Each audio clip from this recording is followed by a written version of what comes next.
Hi everybody, my name is Frank Costanzo.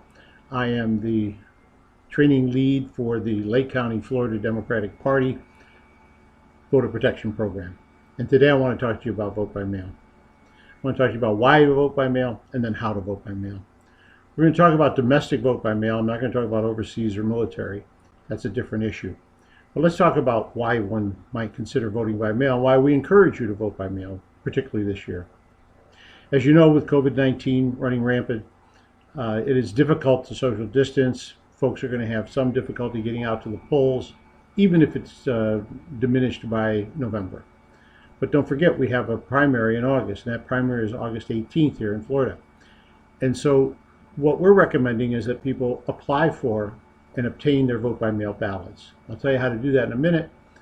But the reason for that is that we believe that it's easier to vote by mail and to have that document with you, either to mail it, as is obvious in the name, or to drop it off at an early voting site, or if you prefer, to save it and take it to the SOE's office, which is the Supervisor of Elections office, in this case in Tavares, Florida, or you can even bring it on election day if you so choose, have it voided, and vote by conventional means.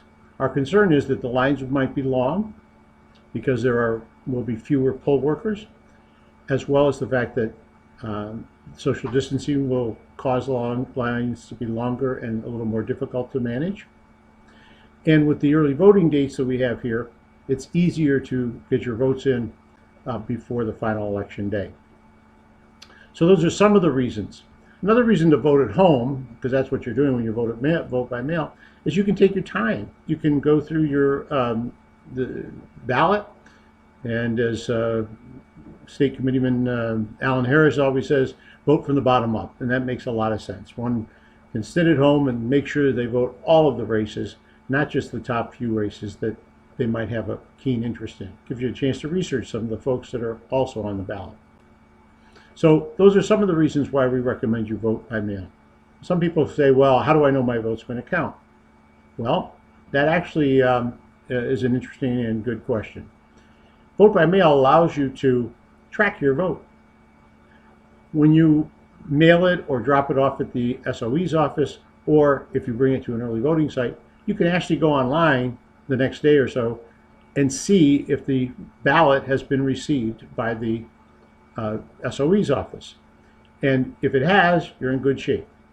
There's also another reason, and that is that if it's received but there's some defect in the envelope or in the method that it was sent to them, they'll contact you and let you know that it has to be redone, or there are other ways of curing this problem.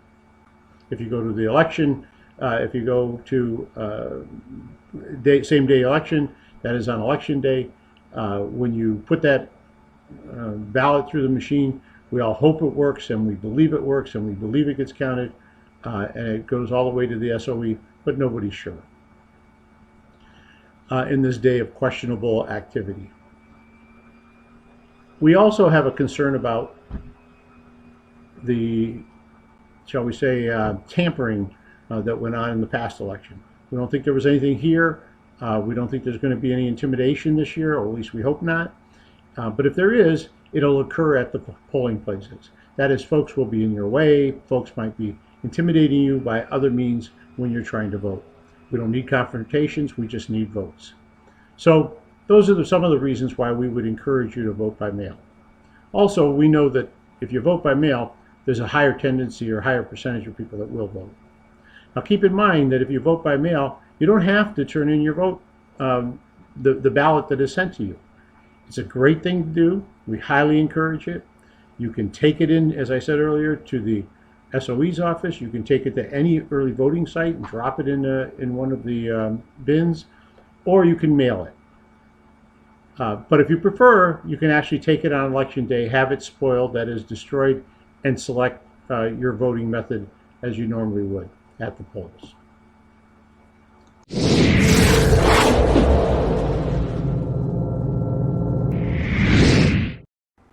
So now I wanted to talk to you about voting by mail and how it works and some of the pitfalls if you're not familiar with it, because some folks are new to the exercise and we want to make sure it's done right. That lovely lady behind me is my wife, Charlene. Say hi, Charlene, if you would. Thank you. Charlene and I vote by mail. We received, these are literally what came in the mail today, right? This is our ballots. This is mine and this is Charlene's. I asked Charlene to come in to show you this because there's one exercise that could cause a problem with the vote by mail. Now, I thought I had a letter opener right here. Oh, it's over here. And feel free to open it, Char. So we're going to open our envelopes. These came from the SOE's office today. You can see that they have a barcode on them. They have a number. That's control information. They talk about, they have additional control information on here. But this is the outside envelope. I'm going to ask Charlene to, now she's going to open her envelope, if you do that. And let's see what's inside. Okay, now inside this envelope are 3 items. You can see the 3 items, right? And I'll open mine in a second. You'll see the same 3. One is the ballot. That's the important part, right? That's what you're going to fill out. And we're going to talk about that in a minute. One is the security sleeve where the ballot goes inside. Would you hold that for a second? Mm-hmm. The ballot goes inside the security sleeve. And then when you're all done, that goes inside the envelope. And inside the envelope, and you mail it. It's pretty simple. These are prepaid. You don't have to put a stamp on them. They're all done. And off they go. In a couple of days, you check the SOE's website and you see if they received it. If they don't, you inquire about it or you let us know on the hotline and we'll give you that information later. So, on the back of this envelope, you want to have it? You want to go vote? And I'll open mine? I'm not going to vote yet. I have to read it. Oh, yes, you have to read it. So, thanks, Char. Am I done? I'm done. Nice meeting okay, you. nice meeting Don't everybody. Don't forget to vote and follow the instructions. And thank you. Okay, bye-bye. Bye. So on my envelope, it's different than hers, obviously. And the reason is, if you look at the back of the envelopes, they have barcodes. All right? And those barcodes are pretty important because they indicate who you are. And why is that important? Well, in a household where there's more than one person voting, one must put the proper, your vote in the proper envelope and sign the proper envelope. That becomes the most critical thing. That's step number 1 where there could be a problem. So what am I trying to say? This is the envelope that goes back to the SOE in which the security sleeve and the ballot are located. So on the back of this envelope, one has to sign here, right? You sign in this spot here. First thing, make sure your signature looks like, and if not so, if you can, matches what's on your voter registration. That's very important. Second thing is, if you want, and these are optional, you can put your email on here, your home phone number, and your mobile phone number. You don't have to do that. The only thing you have to do is sign it. You must sign it here. The reason these 3 items are here is that if there is a problem with this, if the problem with the signature occurs, then they can contact you at one of these 3 numbers or methods, or give you, or delay in contacting you by having to go through the records to see if they can communicate with you. So very important. Number 1, sign the envelope. Sign the envelope, okay? Very important. Before you sign the envelope, of course, you take your ballot and you put it in the security sleeve, and you have marked your ballot and you put it in the envelope. Let's talk about marking the ballot. So this ballot says, to vote, fill the oval in completely next to your choice. Use black ballpoint pen. Doesn't say use red or green or anything. Use black ballpoint pen. If you make a mistake, ask for a new ballot. Now let me explain to you what that's all about. When this envelope arrives at the SOE's office, it goes through a machine. That machine is reading the signature. And if the signature is within the parameters of the machine, it then goes to another location to be opened. If it's not in the parameters of the machine, this envelope with these items inside is sent somewhere else. And the somewhere else is a place where they look at these and they try and manually determine if that's the right signature. If it's not the right signature, they will contact you if there's time. So important, get the signature right and get it in the right envelope. I was there last year when we were going through this, and we had people from the same household who signed their somebody else's envelope. They put their votes in an envelope that was meant for somebody else. Those votes never got counted. They got thrown out. They weren't counted. So if you want your vote to count, make sure you do it properly. Another reason votes are thrown out. On this ballot, one must fill in the ovals next to the name that one chooses. So we've seen situations where the ballot was thrown out because somebody filled in 2 ovals, or just put an X, or didn't follow the instructions in some other way, or damaged the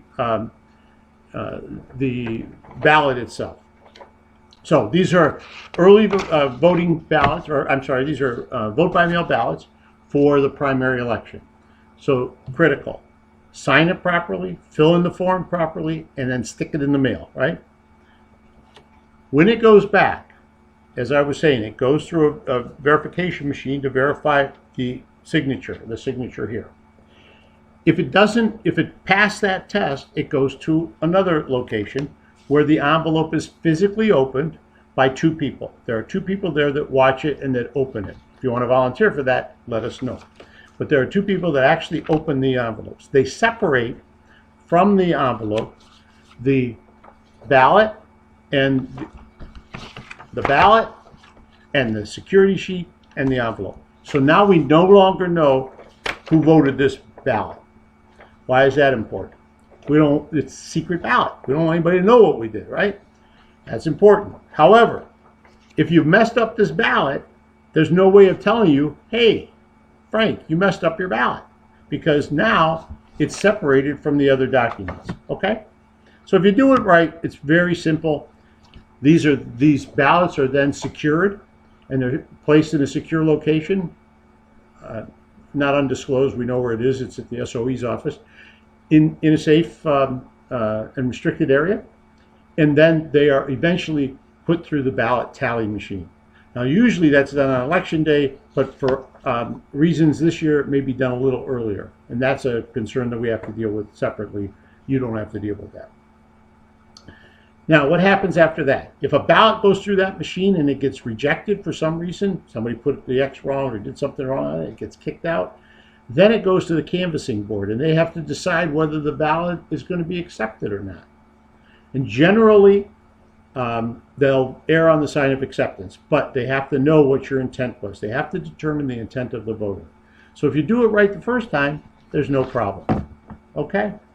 So vote by mail is pretty simple, pretty straightforward, and we hope that you would consider it. Just make sure that you meet the restrictions and the criteria that we suggested. And if you do, I assure you, you're going to find that it's a real easy way of voting, and it's a good way of voting. Now, as I said, I alluded to a minute ago, when you send that in, if you mail it in, or if you drop it in the box at an early voting site, or if you take it to the SOE's office and physically hand it in, when you do that, as it's received at the SOE, as it goes through those machines, they'll record that barcode that's on the back of these envelopes, and it'll then show up on the computer system, so you can go online and say, was my ballot accepted? And if it's there, it was accepted. If it's not there, say within a couple of days, then you call them and you let them know, hey, I mailed it on this day. What happened? When do you mail your ballots? Well, it doesn't have to be at the SOE's office until the day of the election, actually 7 o'clock on the day of the election. But you don't want to wait that late. We recommend it's mailed no later than a week before the election. I recommend it's mailed the day after you get it. And the reason for that is, let's say that there is going to be an enormous amount of mail coming through that postal system. We want to get there early, and we want to make sure that it's counted properly. So, again, fill out the forms properly, put them in the proper envelope, sign the envelope, put the optional information on there if you'd like, and just drop it in the mail. You don't have to put a stamp on it. It's all covered for you in Lake County.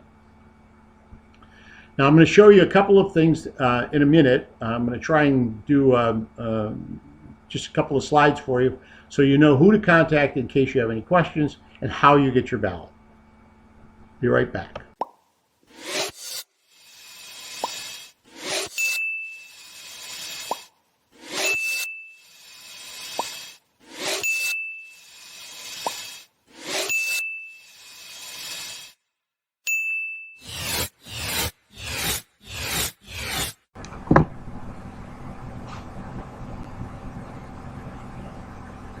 Well, I'm back, and I wanted to give you some additional information.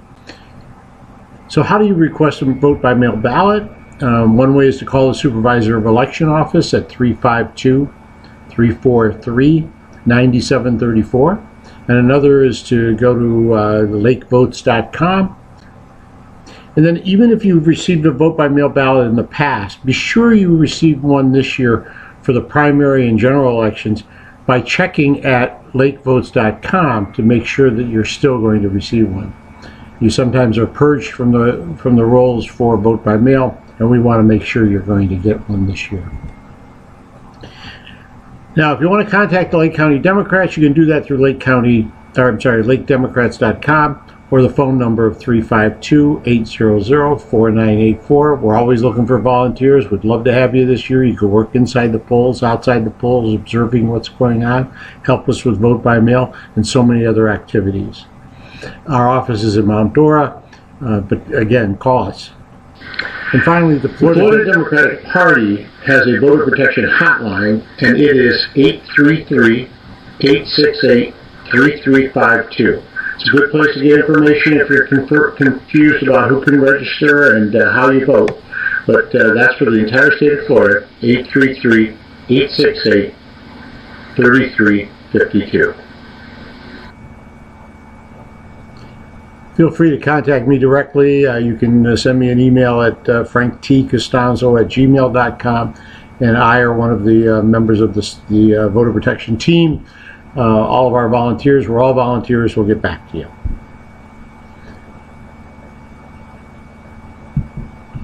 Thank you for your time. The Florida Democratic Party has a voter protection hotline, and it is 833-868-3352. It's a good place to get information if you're confused about who can register and how you vote. But that's for the entire state of Florida, 833-868-3352.